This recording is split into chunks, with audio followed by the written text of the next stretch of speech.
datang di Badan Kepegawaian Sumber Daya Manusia yang hari ini kita melaksanakan tes di UPT BKN yang berada di Padang.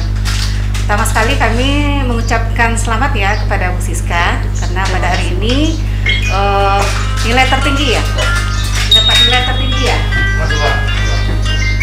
Alhamdulillah.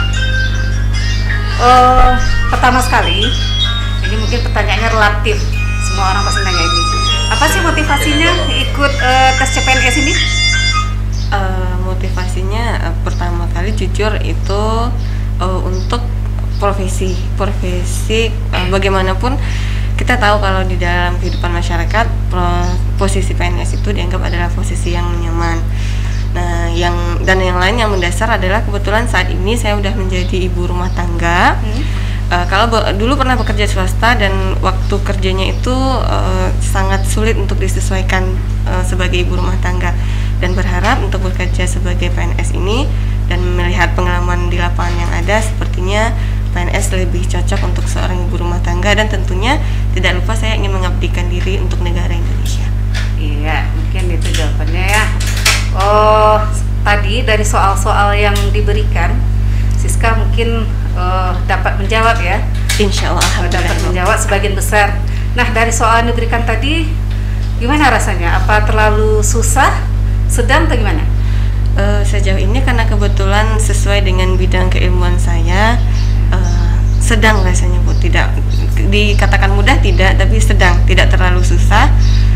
Dan saya rasa untuk tes dasar itu bisa dikatakan masuk Bu, sesuai dengan kriteria. Masuk ya, sesuai dengan kompetensi yang kita punya, seperti itu. Iya, sesuai dengan kompetensi dan sesuai dengan formasi yang saya lama. Karena banyak tentang soal-soal keselamatan dan kesehatan kerja. Karena saya kebetulan mengambil formasi tentang pengawas keselamatan dan kesehatan kerja.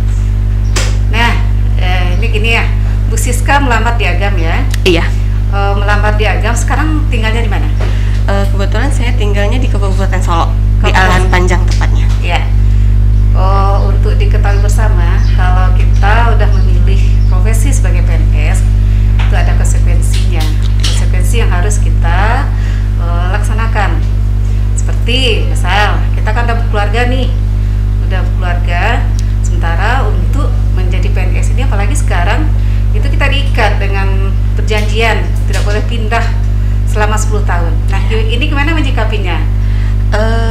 Saya rasa itu wajar karena sebelum saya memilih formasi ini, sebelum memilih profesi ini, saya sudah pertimbangkan dengan matang segala resikonya dan segala dampak yang akan terjadi ke depan. Jadi insya Allah saya siap dengan segala konsekuensi yang ada nantinya, termasuk tidak pindah dalam jangka waktu 10 tahun. Ya, kami berharap memang seperti itu, karena kalau